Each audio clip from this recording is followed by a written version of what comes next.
Welcome to Biblical Theology. Today, I wanted to take time on this Monday of Passion Week to do a short video on biblical theology and Jesus' final week in Jerusalem.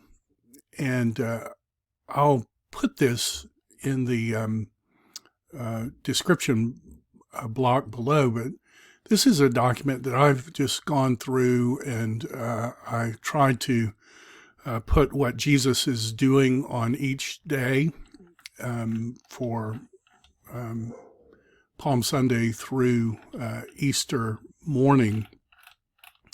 And a couple of things are counterintuitive that once you understand it, starts making the chronology of Jesus' death on the cross make a lot of sense.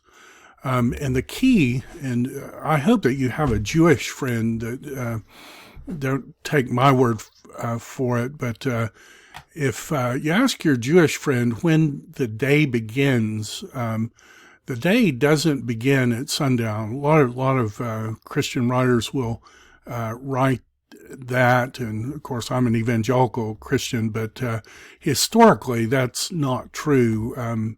The day for a Jewish person begins sometime in the afternoon, and it probably goes back to Genesis 1 when it says there was evening and there was morning, day one, that for a Jewish person you have an evening time that's part of one day. And if you take this line in my diagram as 3 o'clock in the afternoon. I have a Jewish friend many years ago told me if you stand with your back to the sun and look straight out when you can see your shadow in your peripheral vision, that's when the day's starting. And if that's true, then there's a remarkable coincidence between Jesus and Jesus' last week and what's happening in the Jewish calendar. If you think about Palm Sunday, which we celebrated yesterday, if the 10th of Nisan starts in the afternoon, then if Jesus' triumphal entry happened on the late part of that day, then that coincides with taking the Passover lamb and on the 10th day of Nisan, keeping the lamb 5 days. And then at the end of the day, the 14th, about 3 o'clock in the afternoon, the Passover lambs were sacrificed. Well, if that's true, then Jesus was taken into Jerusalem and kept 1 day, 2 days, 3 days, 4 days. And then as he's dying on the cross, as the 14th is transitioning into the 15th, he's dying on the cross and the Passover lambs are being sacrificed. In this document, what I've tried to do, and I'll just show you here if I can do it quickly. And again, this document is in the description. I've put like how I'm getting each of these things. So like, how do you know that the day starts? What time? Well, it's spelled out in the Mishnah, so you can see that this is the oldest Orthodox Jewish document that we have, and then the synoptic accounts. But if you do it that way, Jesus on that Sunday, late in the afternoon, so for them the next day had dawned, Jesus is taken in a triumphal entry.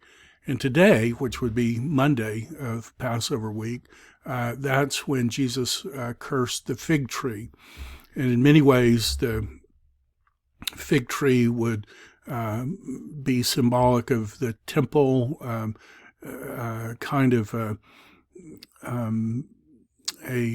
following God, but a following God out of just personal power, or following God without his spirit. And it was never going to bear fruit that way. It would just produce religious hypocrites and people who would say one thing and do the other. And that's true of all of us without the Spirit. So Jesus pronounces a curse on the fig tree, and in many ways that's symbolic that when he pronounced that curse, he was going up the Temple Mount. And that's the context of, if you have the faith of grain mustard seed, you'll say to this temple, be taken up from him, cast into the sea. And that's exactly what happened in 70 A.D. when the temple was torn down and parts of it were shipped to Caesarea Maritima and taken to Rome. On the Tuesday, so for me that's tomorrow, that's when the fig tree was noticed that it was withered. And that's when you have the end time teaching, the eschatological discourses. And so the disciples, when they went back up the Mount of Olives, and it's like, a half mile or a mile there, and you look across and see where the temple was. And they said, look how beautiful it is. And Jesus said, I tell you the truth, not a stone will be left. And so that's on Tuesday. The leaders plot to kill Jesus on a Wednesday. That's 2 days before Passover. That's how I'm getting that. And then a lot of people struggle with this chronology because on the one hand, Matthew, Mark, and Luke present the Lord's Supper as a Passover meal.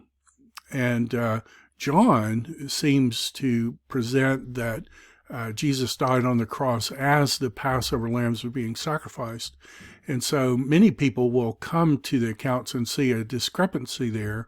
It may be that they're saying exactly the same thing, but that Jesus is holding a pre-Passover Passover, knowing that by the time of the regular offering that he would be dead the next day. And historically, when what's called the Quarto de Simeon debate happened, both sides in that debate were admitting that the Lord's Supper happened on the 14th day of Nisan, when it's clear to most people anyway that you kill the Passover on the 14th, but you eat it on the 15th. And if that's true, then the texts are in complete agreement. They're saying that, yes, it was a Passover, but it was a lambless Passover. It was prepared at the room, not in the temple, as the Mishnah would say, a regular Passover, and that Jesus was substituting himself for that Passover lamb. What you would do on the 14th day, you would search out the chametz. You can read this in Mishnah Pesachim chapter 6, and it goes through exactly what you're to do the day before the Passover. And it's symbolic of examining your life and taking that leaven the next morning and at noon you burn that in the Lord's presence. And Paul even alludes to that when he says, therefore be a new lump, because Christ, our Passover lamb, has been sacrificed. It's probably alluding to that Jewish practice. And if that's the case, then, Jesus would have been crucified the time of the morning sacrifice, about 9 o'clock in the morning. And then 12, when normally the chametz, the leaven, was burned, that's when the sun stopped shining. And then for 3 hours in darkness, Jesus suffered, and then he died. And evidently the sun started shining again, and he was buried. Then on the day after the Sabbath following Passover, that's in Leviticus 23, you're to offer the first fruits to God, the barley harvest, the first thing that springs up out of the ground. You put it in a basket, you wave it, the priest waves it before the Lord, and you say, I've entered into the land. Jesus alluded to that in the feeding of the 5,000, feeding of the 4,000, puts the leftovers in baskets. John 6 tells us that happened around Passover. You're to say, my father was a wandering Aramean, and I have come into my inheritance. And so it's clear that Jesus is that inheritance for us. A couple other things, just, interesting things. One is the whole 3 days and 3 nights. People have really struggled with, how do you think of the 3 days and the 3 nights? Well, and I think Jesus says, just as the Son of Man, just as Jonah was 3 days and 3 nights in the belly of the whale, so the Son of Man will be 3 days and 3 nights in the belly of the earth, or something like that.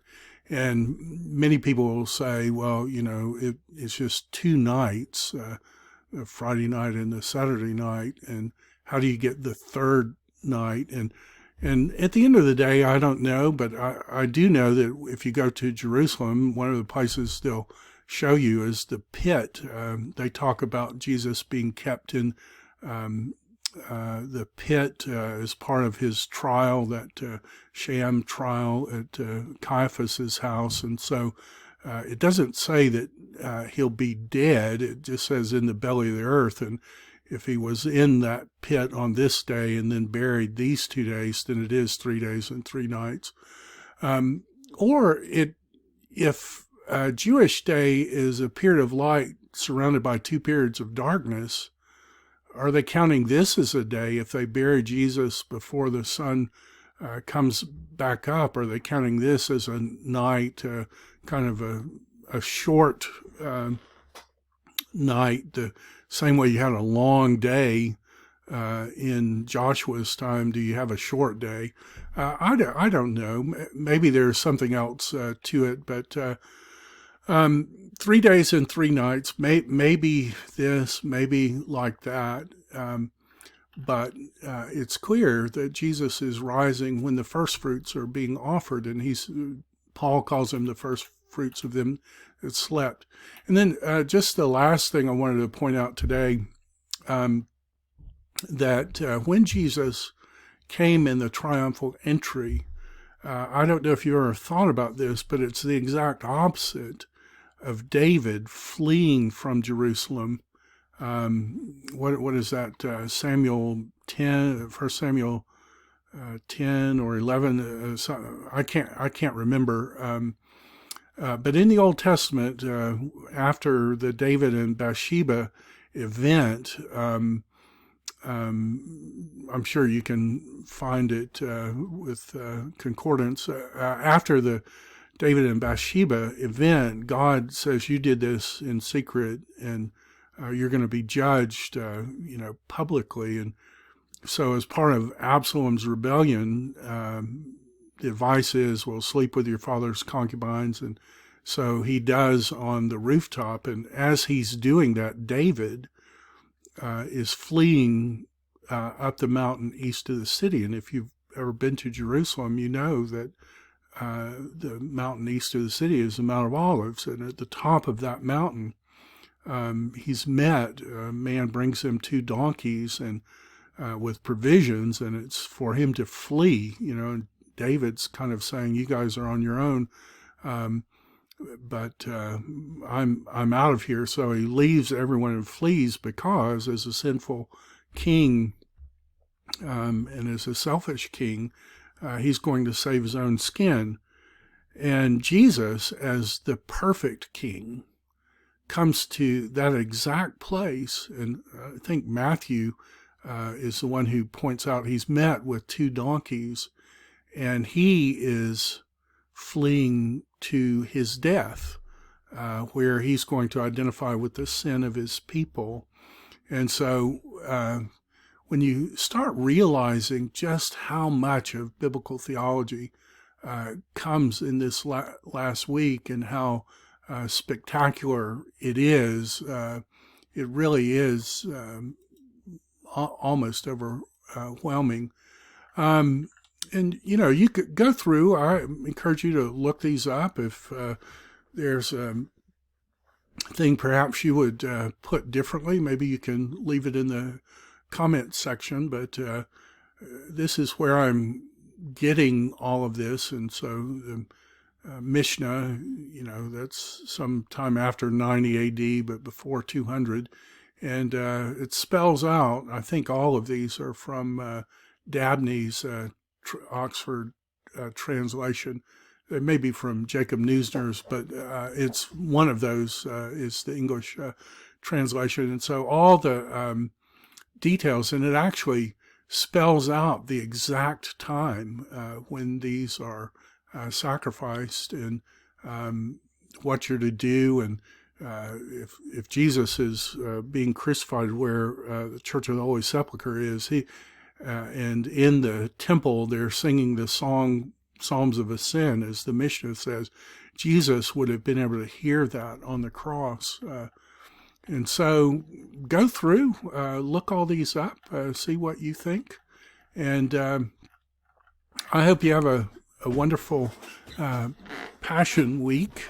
And I pray that the beauty of biblical theology would so captivate your heart that you want to study the details more and more and more. And I trust if that happens, then God will greatly bless you. Hope you have a great day, and I will talk to you next time.